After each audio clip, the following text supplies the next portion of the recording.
Hello everyone, welcome to my class of literary terms, जहां हम सीखने वाले हैं कुछ 100+ क्वेश्चन हम सॉल्व करेंगे।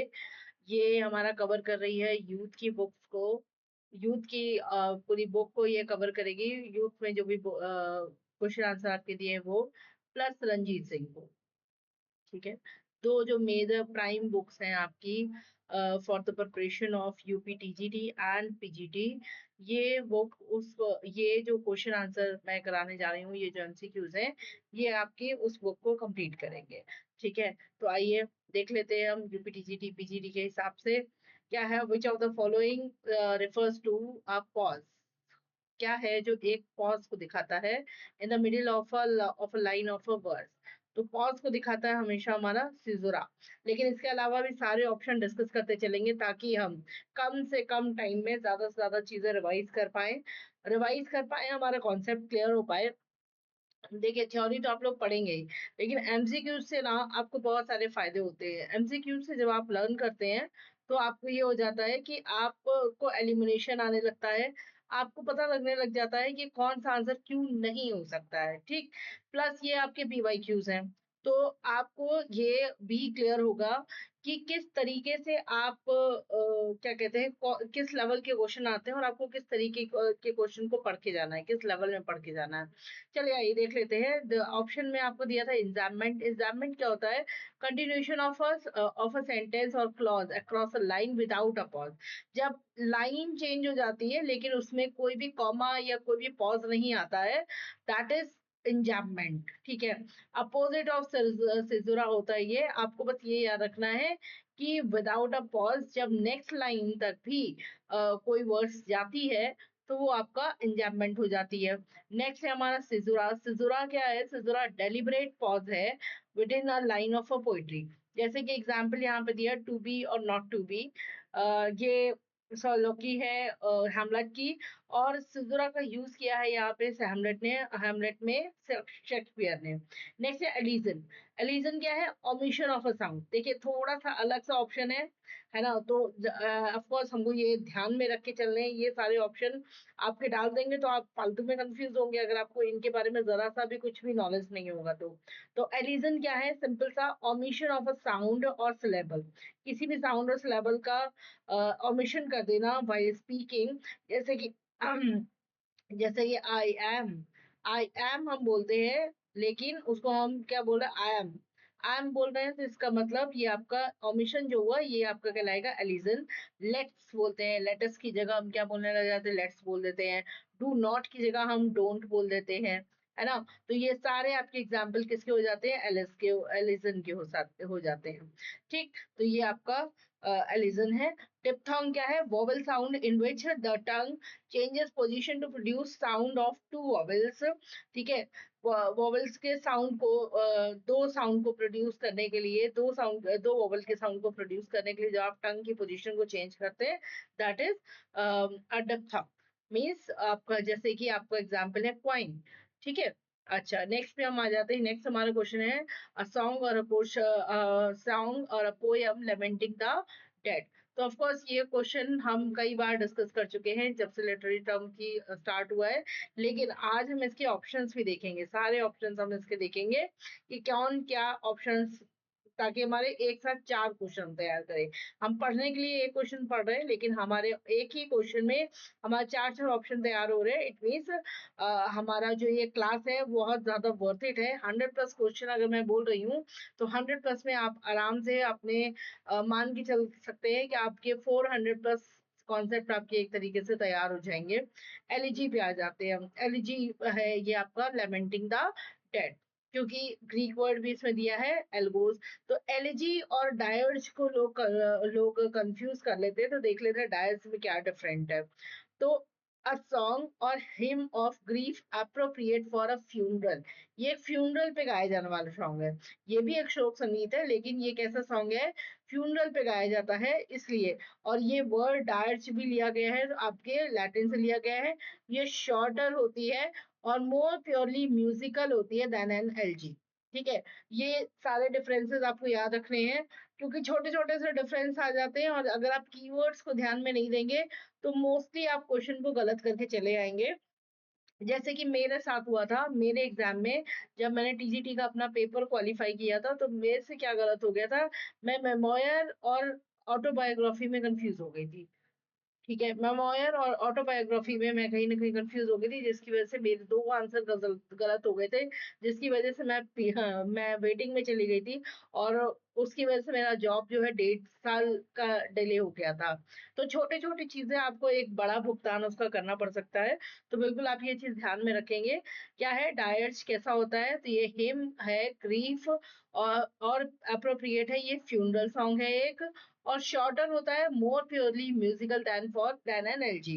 ठीक है, एलजी क्या होता है, एलजी एक ब्रीफ लिरिक ऑफ मॉर्निंग होता है, जिसमें मिल्टन की लिसिडास जो कि एक पेस्टोरल एलजी है, टेनिसन की इन मेमोरियम जो कि एक पर्सनल एलजी है और थॉमस ग्रे की famous famous elegy elegy written in a country churchyard, ये आपकी एक इम्पर्सनल ट्रेजेडी है, ये आपकी कवर होती है।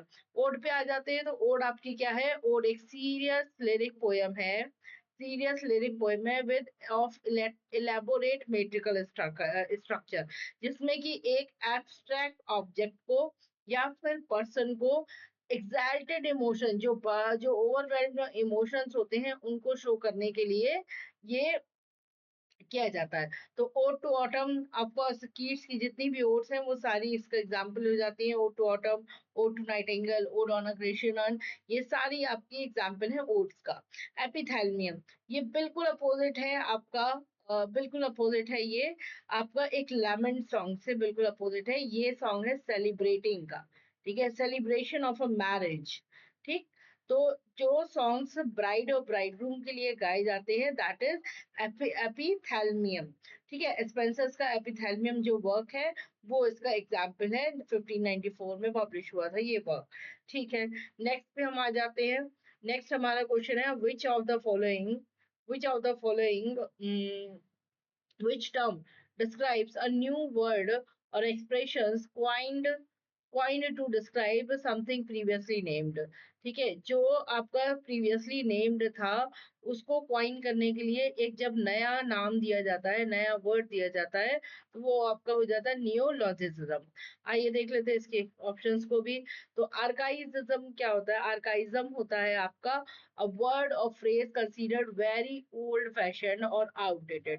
जब हम किसी वर्ड को आउटडेटेड फील करने लग जाते हैं, जैसे अगर आपने शेक्सपियर के वर्क पढ़े हैं या मिल्टन के वर्क पढ़े हैं, तो उनमें कई जगह दाऊ का यूज हुआ है, दी का यूज हुआ है, दाइन का यूज हुआ है, हैस्ट का यूज हुआ है, लेकिन आज के टाइम में ये बिल्कुल अपोजिट है। तो ये अपोजिट है किसका, नियोलॉजिज्म का, जिसमें कि ओल्ड को इसमें आर्काइज्म में ओल्ड वर्ड को न्यू मतलब नाम दिया जाता है और न्यूलॉजिज्म में फ्रेशली क्वाइन वर्ड जो नए वर्ड्स आते हैं उनको नाम दिया जाता है।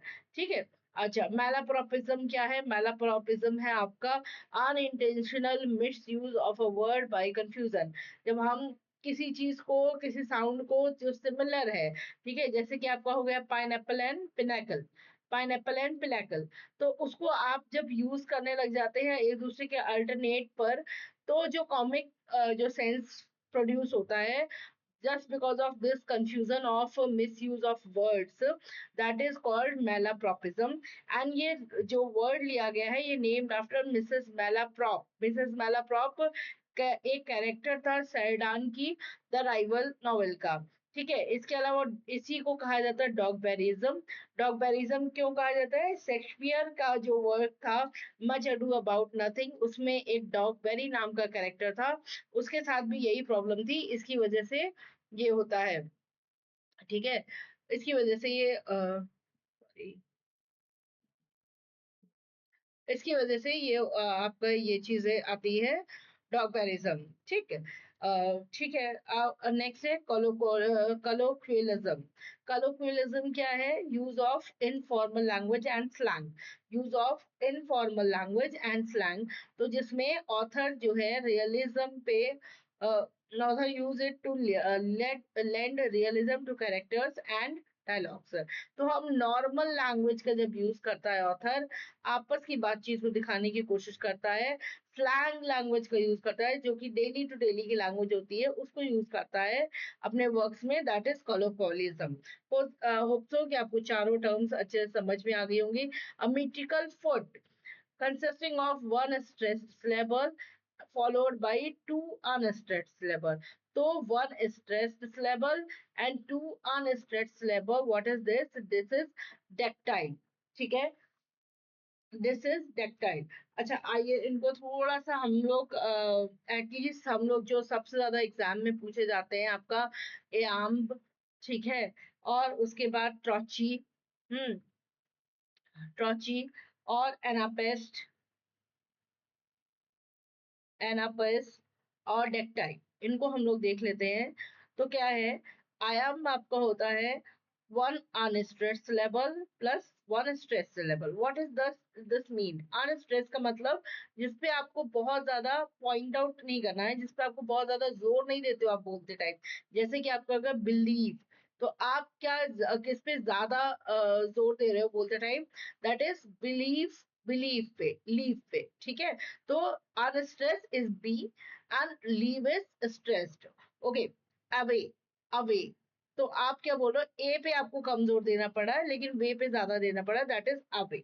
ओके, ट्रॉची, ट्रॉची क्या है? One is stress level and then followed by one unstress level.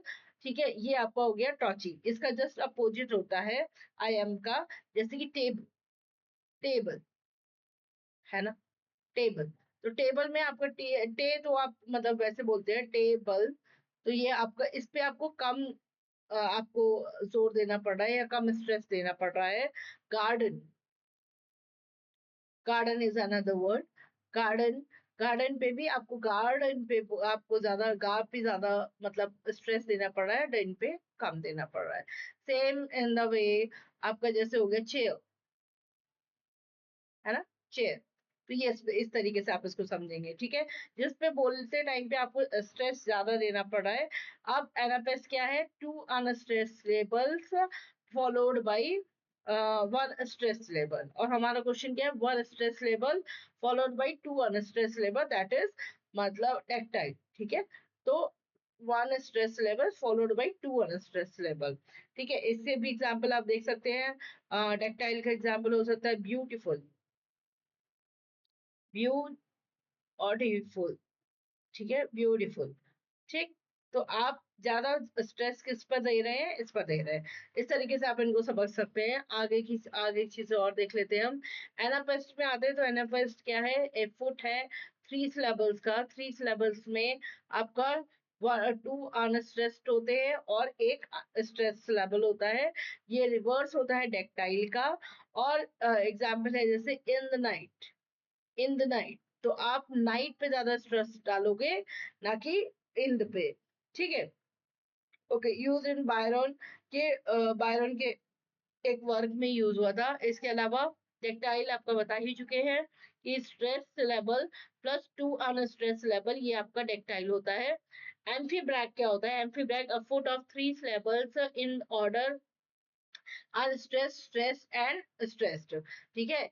Unstress level होगा, एक स्ट्रेस लेवल होगा एंड देन अनस्ट्रेस लेवल होगा। तो वो जो आपके यूज होते हैं वो आपका ये आपका कहलाता है, सॉरी, वेट अ मिनट, हाँ, ये आपका कहलाता है एम्फीब्रैक। स्पॉन्डी, स्पॉन्डी क्या है? एक मेट्रिकल फुट है of two stress level, two stress level का जो जो आपका, इसमें दोनों पे हार्ट ब्रेक, दोनों पे ही हमको स्ट्रेस डालना पड़ रहा है, तो ये आपका स्पॉन्डी हो गया। होप सो आपको ये थोड़ा सा हेल्प करेगा। थोड़ा सा कंफ्यूजिंग हो जाता है लेकिन एक दो बार जब आप रिवाइज कर लेंगे तो आपके लिए आसान हो जाएगा, इसको याद रखना।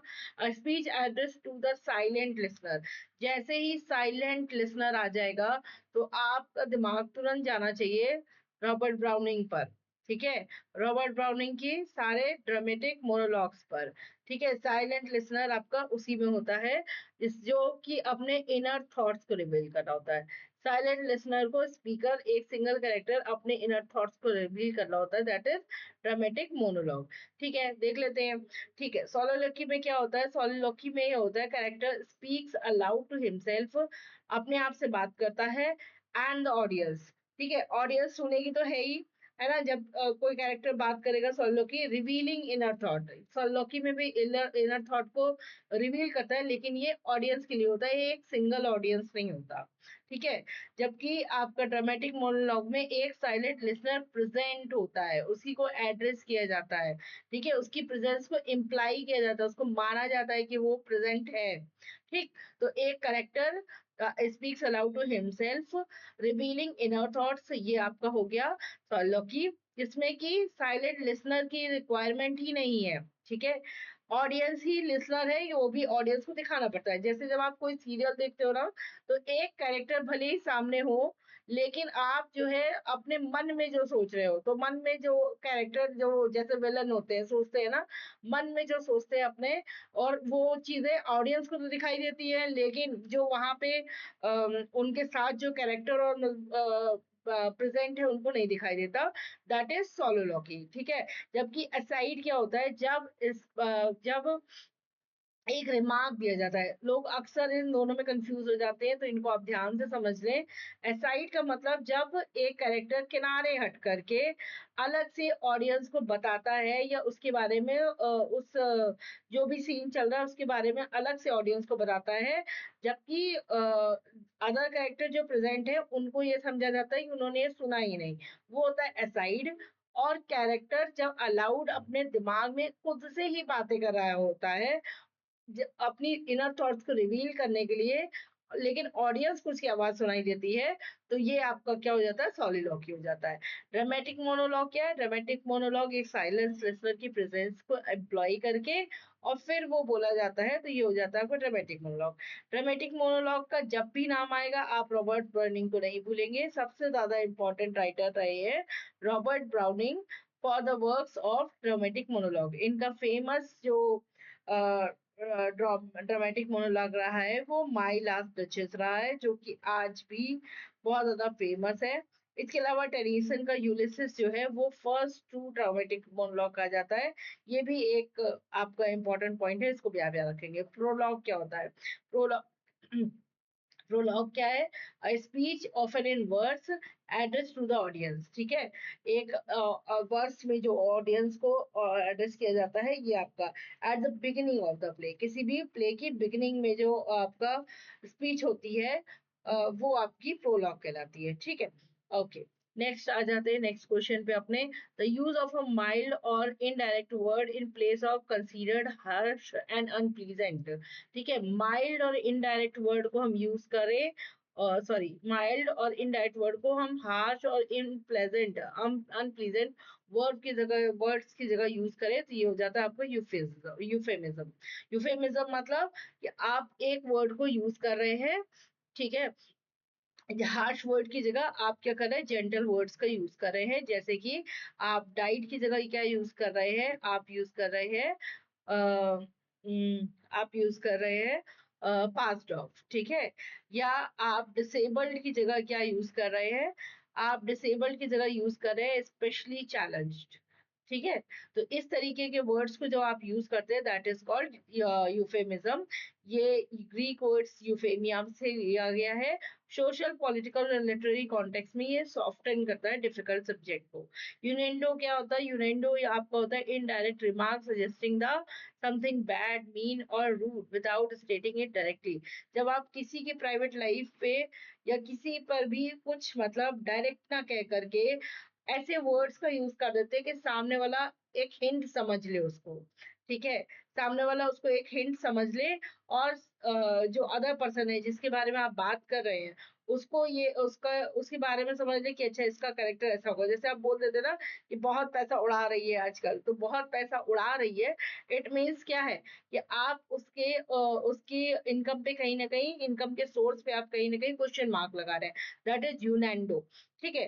पेरिफ्रेसिस क्या होता है? पेरिफ्रेसिस होता है use of many words where one और फ्यू वर्ड वुड डू, ठीक है? राउंड वे अबाउट स्पीकिंग, ये क्या है? ये एक मेन कीवर्ड है इसका, राउंड अबाउट स्पीकिंग, ठीक है? हम पूरी-पूरी बात सीधे-सीधे नहीं कहेंगे, हम क्या करेंगे? गोल-गोल घुमा करके कहेंगे। जैसे हमको कहना है कि जैसे हमको कहना है कि 1 मिनट, ओके, जैसे हमको कहना है एग्जाम्पल में, जैसे आई एम गोइंग टू, वो हम कहते हैं I will, instead of I will say I am going to. जैसे आपको ये कहना है कि द किंग, आपको सिंपल क्या कहना है? द किंग, लेकिन आप सिंपल किंग ना कह करके आप उसको क्या कर रहे हैं? रूल मतलब पैराफ्रेसिस कर रहे हैं, आप उसका राउंड अबाउट वर्ड यूज कर रहे हैं। The man who is ruling the country, ठीक है? इस तरीके के वर्ड जब आप यूज कर रहे हैं, दैट इज पैराफ्रेजिंग।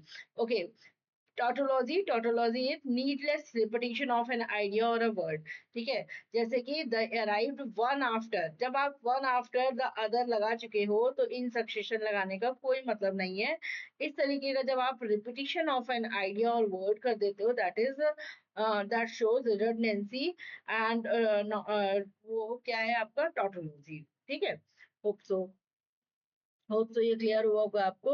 नेक्स्ट है narrative in which character and events represent abstract ideas carrying a double meaning, ठीक है? डबल मीनिंग आपका आ रहा है, तो कैरिंग अ डबल मीनिंग, तो ये मोस्टली आपका ये सारी ही टर्म्स देखिए बहुत कंफ्यूजिंग है। हाँ, एलेगरी हो गया, फेबल हो गया, पैरेबल हो गया, मिथ हो गया। तो आइए देखते हैं इसका आंसर है क्या। तो एलेगरी है इसका सही आंसर, जिसमें कि आपके सिंबॉलिक नैरेटिव है ये, सिंबॉलिक नैरेटिव है ये।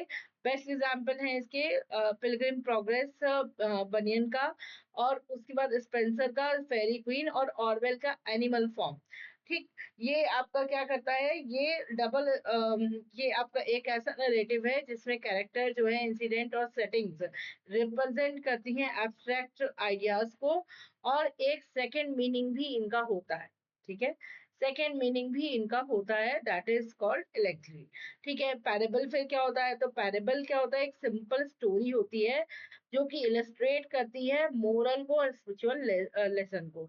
ये रिलेटेड तो है एलेगरी से, बट ये शॉर्टर होती है एंड मोर डायरेक्ट होती है, ठीक?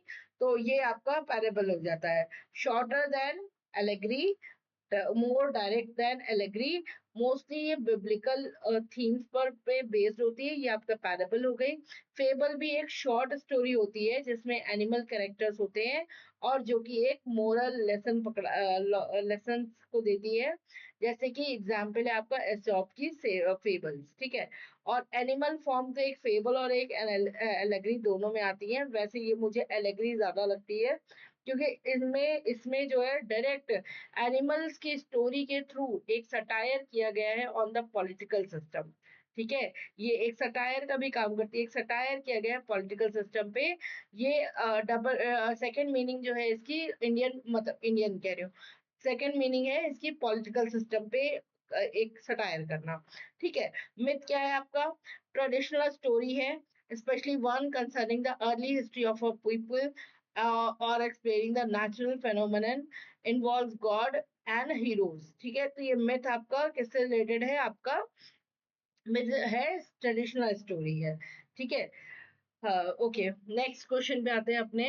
नेक्स्ट क्वेश्चन क्या है? The repetition of a word और phrase at the beginning of successive sentences और क्लॉजेस, ठीक है? ओके, वर्ड और फ्रेज का जो रिपीटिशन है eight the beginning of successive sentences, that is called anaphora. जब स्टार्टिंग में आपका जो वर्ड और फ्रेज है वो आपका रिवाइज हो जाता है, वो आपका कहलाता है, या रिपीट हो जाता है, वो आपका कहलाता है एनाफोरा। जैसे कि यहाँ पे we came, we saw, we conquered, beginning repetition होता है। For emphasis and rhythm allows writers to convey, emphasize and reinforce meaning, widely used in political speeches, sermons and poetry. जबकि एपिस्ट्रॉफी क्या होता है, एंड ऑफ सक्सेसिव स्टेटमेंट।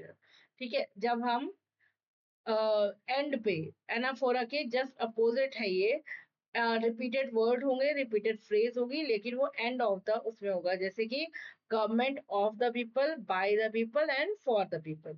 ये आपका क्या है, ये आपका ये आपका है एपिस्ट्रॉफी। नेक्स्ट है एलिट्यूशन। एलिट्यूशन में क्या होता है, तो रिपीटिशन ऑफ कॉन्सोनेंटल साउंड होता है eight the beginning of successive words and phrases, जैसे कि पीपर, पाइटर, पीटर, पाइपर, पिक्ड।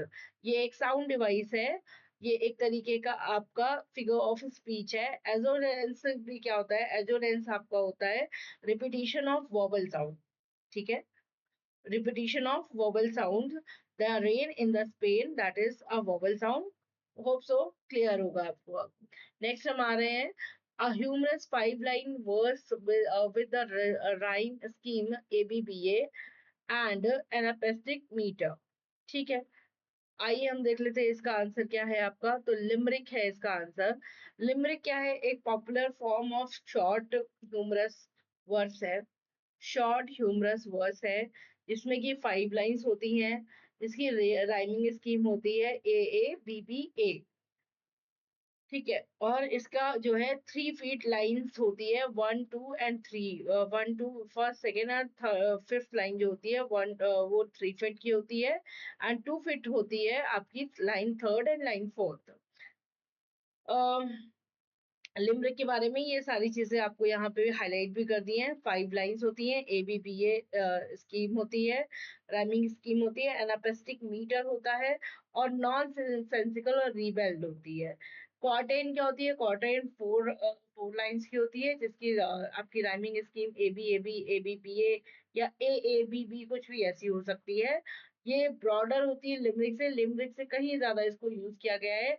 आपकी इस एक्सपीरियंस सोनेट में भी सोनेट का यही फॉर्म यूज किया गया है, क्वार्टेन का ज्यादा यूज किया है। क्लैरियू, ये थोड़ा नई टर्म है, हमको बिल्कुल इम्पोर्टेंट हो जाती है।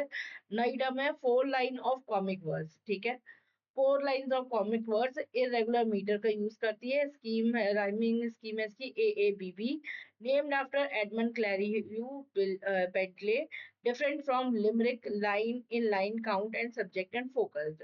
डॉगरेल, डॉगरेल भी क्या है, एक आपका कॉमिक वर्स है, कंपोज ऑफ इरेगुलर रिदम।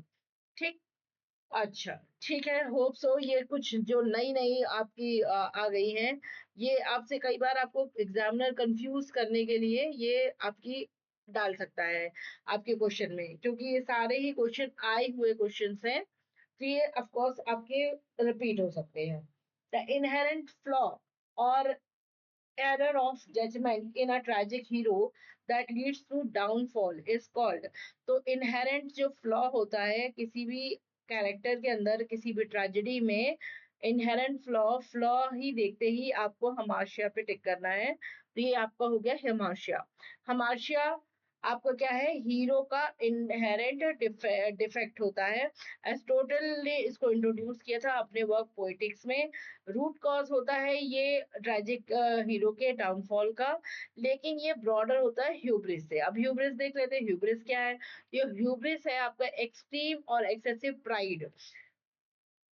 ठीक है, जब किसी ग्रीक ट्रेजेडी में किसी कैरेक्टर के अंदर एक एक्सेसिव प्राइड होता है, तो वो आपका हो जाता है ह्यूब्रिस।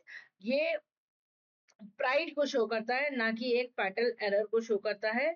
ये एक जनरल टर्म है, और ट्रेजिक फ्लॉ से काफी छोटी टर्म है।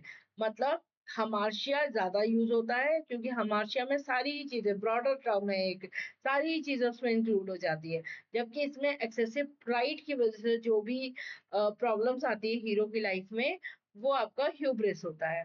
ठीक, उसके बाद नेक्स्ट आ जाता है नेमेसिस पे। तो नेमेसिस क्या है, ग्रीक गॉडेस ऑफ वेंजियंस है, द पनिशमेंट और defeat that inevitably follows hubris। Nemesis means to give what is due. तो एक तरीके से आप कह सकते हैं, जैसे हिंदू माइथोलॉजी में कर्मा है, वैसे ही ग्रीक माइथोलॉजी में नेमेसिस है। नेमेसिस मतलब गॉड ऑफ वेंजियंस। कि आपका कर्म आप तक लौट के आएगा जरूर, यानी जो आपका फीलिंग ऑफ ह्यूब्रिस है उसका फल आपको जरूर मिलेगा। कैथारसिस क्या है? Catharsis is purgation of emotions, pity and fear. ठीक है, तो ये आपका परगेशन ऑफ इमोशंस है जो कि ऑडियंस के अंदर पैदा होता है जब वो कोई भी ट्रेजेडी देखते हैं। नेक्स्ट है आपका question number 11, a short pastoral poem in dialogue form depicting rural life as free from urban corruption. तो एक शॉर्ट पेस्टोरल पोयम है। तो शॉर्ट पेस्टोरल पोयम जब आप देखें तो आपके दिमाग में आना चाहिए इकलॉग। ठीक है, इकलॉग, ये आपका इकलॉग क्या होता है? एक शॉर्ट पेस्टोरल पोयम पोयम होती है जो कि डायलॉग का यूज करती है। फर्स्ट इकोलॉग्स बाय अलेक्जेंडर बार्कले ने यूज किया था।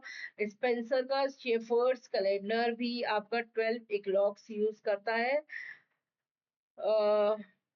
12 इक्लॉक्स यूज करता है, और जो कि 1 पर मंथ को शो करता है। इडिल क्या होती है? डिस्क्रिप्टिव वर्क इन पोएट्री और प्रोज होता है, इसमें कि रस्टिक और पेस्टोरल सीन्स होते हैं। ले क्या होता है? एक लिरिकल नैरेटिव पोयम होती है रिटन इन ऑक्टोसिलेबिक सिलेबल्स, और ये मेनली कहाँ कंपोज की जाती थी? फ्रांस और जर्मनी में। जबकि पैंजेरिक होती है एक formal public speech written in words in high praise of a person or thing। किसी के प्रेज में, किसी की तारीफ में लिखी हुई जो पोयम होती है, जो कि एक फॉर्मल पब्लिक स्पीच की तरह सुनाई जाती है, ये हो जाती है panegyric, use for celebrations and tributes. ठीक है, ये सेलिब्रेशन और ट्रिब्यूट्स के लिए यूज होती है। A comedy that satirises the manners को सैटराइज करे of artificial society, sophisticated artificial society. तो जैसे ही आप देखिए मैनर्स को सैटराइज करने वाली और आर्टिफिशियल सोसाइटी को, सोफिस्टिकेटेड सोसाइटी को सैटराइज करने वाली, तो ये हो जाती है आपका comedy of manners. Comedy of manners आप देख लेते हैं। ये कॉमेडी ऑफ मैनर्स क्या है? सैटराइज करती है ये सोशल हिपोक्रेसीज को। रिवाइव इन फ्रांस बाय मिल्योरी के द्वारा ये फ्रांस में वो की गई थी, रिवाइव की गई थी, और इंग्लैंड में लाई गई थी वाइचरले के वर्क द कंट्री वाइफ के द्वारा। और विलियम कॉनरीव ने भी इसमें वर्क लिखा, the way of the world. और वाइल्ड, ऑस्कर वाइल्ड का भी वर्क है the importance of being earnest. Comedy of humours जबकि क्या है? तो कॉमेडी ऑफ ह्यूमर्स है characters exhibit overriding traits of you और ह्यूमर्स डोमिनेटिंग देयर पर्सनालिटी। मतलब उनकी पर्सनालिटी में जो इसमें आपका एक बहुत इंपॉर्टेंट वर्क इसमें आपको आता है आपका, जो कि है थॉमस, सॉरी, हाँ, बेन जॉनसन का every man in his humour. Every man in his humour में जितने भी कैरेक्टर होते हैं सबका कोई अपना ही पर्सनालिटी ट्रेट होता है। एक ट्रेट होता है जिसके अकॉर्डिंग वो अपनी अपनी पर्सनालिटी से कॉमेडी कहीं ना कहीं प्रोड्यूस करते हैं।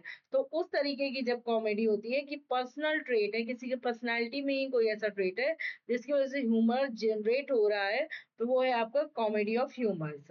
कॉमेडी ऑफ इंट्रीग क्या होता है? तो comedy of intrigue is comedy of situation. Then I think it is the best form of comedy, है ना? कि कॉमेडी ऑफ मैनर तो सेटराइज करती ही है एज टू एक तरीके से आप कह सकते हैं कि जो आपकी बहुत सोफिस्टिकेटेड फैमिलीज होती हैं उनको जो सेटराइज करती है वो कॉमेडी ऑफ मैनर्स करती है।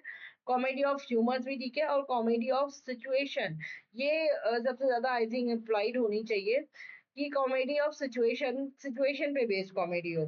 फार्स क्या है? Farce is the physical humour. ठीक है, जब आप किसी के मोटापे का मजाक उड़ा रहे हैं, जो absurd चीजें कर रहे हैं, या ल्यूडिक्रस कैरेक्टर कुछ ऐसे वल्गैरिटी वाली बातें करके जो आप कॉमेडी कर रहे हैं, that is that is farce, जहाँ पे कॉमेडी एंटरटेन की जाती है through highly executed ridiculous form में। ठीक है, तो ये हम मुझे लगता है ज्यादा ही फेमस है फार्स, जबकि होना क्या चाहिए? Comedy of situation I think ज्यादा बेटर है इन सब में। The ability to imagine and share another person's feeling or experiences।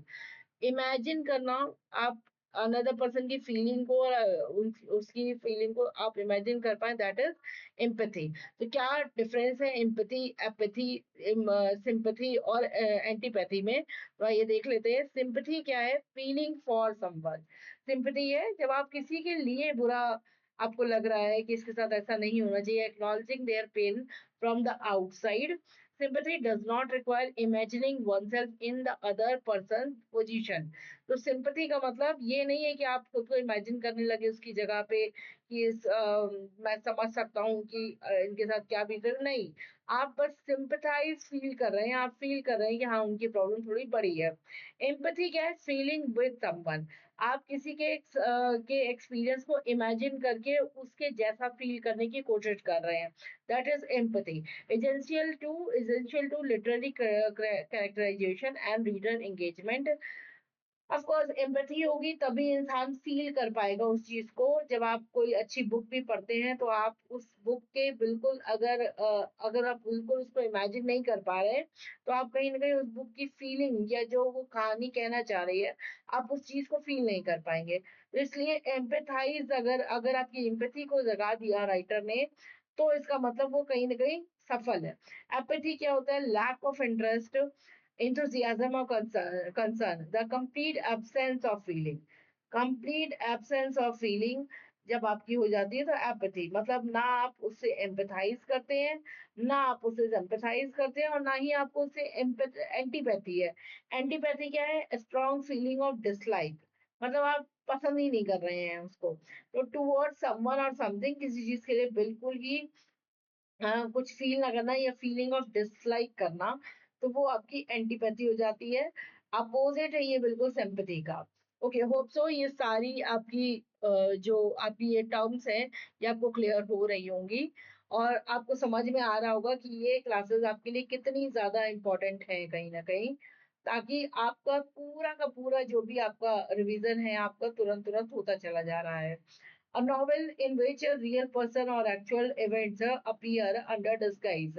एक नॉवल जिसमें रियल पर्सन और एक्चुअल इवेंट अपीयर होते हैं अंडर डिस्गाइज विद अ की लिंकिंग फिक्शन टू रियलिटी।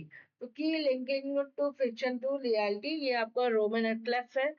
क्या है ये सारे? तो रोमन क्लेफ क्या है? एक फ्रेंच टर्म है रोमन क्लेफ, जिसका मतलब है नॉवल विद अ की। नॉवेल विद अ की क्या रेफर करता है ये? तो ये एक novel, it refers to a novel in which real persons और actual events figure under disguise. तो अंडर डिस्गाइज ये पीपल होते हैं, मतलब रियल लोगों की कहानी जो सुनाई जाती है, लेकिन उनके नाम कैसे कर दिए जाते हैं? फिक्शनल कर दिए जाते हैं। Novel with a key, that are roman clef. The reader needs the key to denote decode identities, a form of literary disguise used for political and social commentary। ठीक है, तो जब सोशल कमेंट्री के लिए हम जब रियल कैरेक्टर्स को भी, जैसे अभी आई थी धुरंधर आई थी, तो उसके बारे में कई सारी ऐसी न्यूज चल रही थी ना कि धुरंधर में जो कैरेक्टर है वो रियल लाइफ के हैं।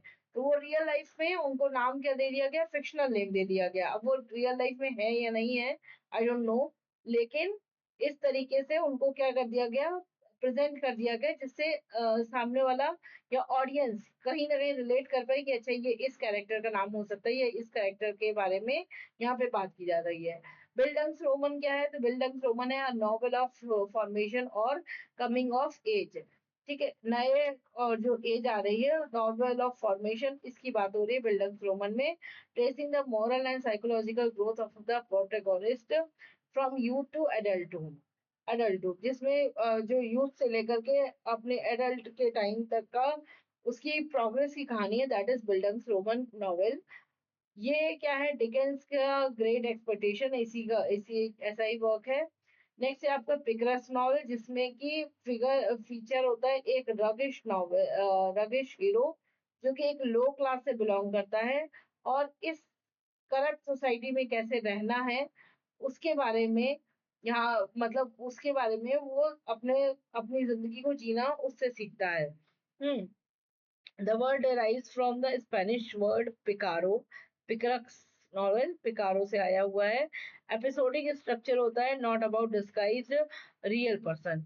एपिस्टोलरी नॉवल क्या होती है? तो एपिस्टोलरी जिसमें कि नॉवेल्स को लिखा जाता है लेटर्स के फॉर्म में, नॉवेल्स को लेटर के फॉर्म में, डायरी एंट्री के फॉर्म में और डॉक्यूमेंट के फॉर्म में लिखा जाता है। रिचर्डसन की पामेला पूरी पूरी इसी पे बेस्ड है, एपिस्टोलरी नॉवल है एक। ठीक, ओके। ये हमने अपनी 20 टर्म्स को रिवाइज कर लिया है। इसमें हमने अपनी कौन कौन सी टर्म्स को रिवाइज किया है? तो हमने एलजी को रिवाइज किया है, नियोलॉजिज्म को रिवाइज किया है, dactyl, dramatic monologue, euphemism, allegory, anaphora, limerick, hamartia, eclogue, comedy of manners, empathy, roman लेफ्ट, इन सबको हमने यूज किया है ना? तो अब यहाँ से ये आपका 20 क्वेश्चन का सेट पूरा हुआ। नेक्स्ट 20 क्वेश्चन हम फिर लाएंगे कल और देखेंगे उन क्वेश्चंस को, और इसी तरीके से धीरे धीरे हम अपनी प्रिपरेशन को और ज्यादा एज करेंगे, है ना? धीरे धीरे हम अपनी प्रिपरेशन को और ज्यादा एज करेंगे। एक क्वेश्चन का मतलब चार क्वेश्चन, चार ऑप्शन से आपको लगाया जाएगा। होप सो आपको ये क्लास एंटरटेनिंग लगी, अच्छी लगी, और आपको इस क्लास से पीजीटी के एग्जाम में, टीजीटी के एग्जाम में आपको ऑफ कोर्स बेनिफिट मिलेगा आपको इसका। Thank you everyone, thank you.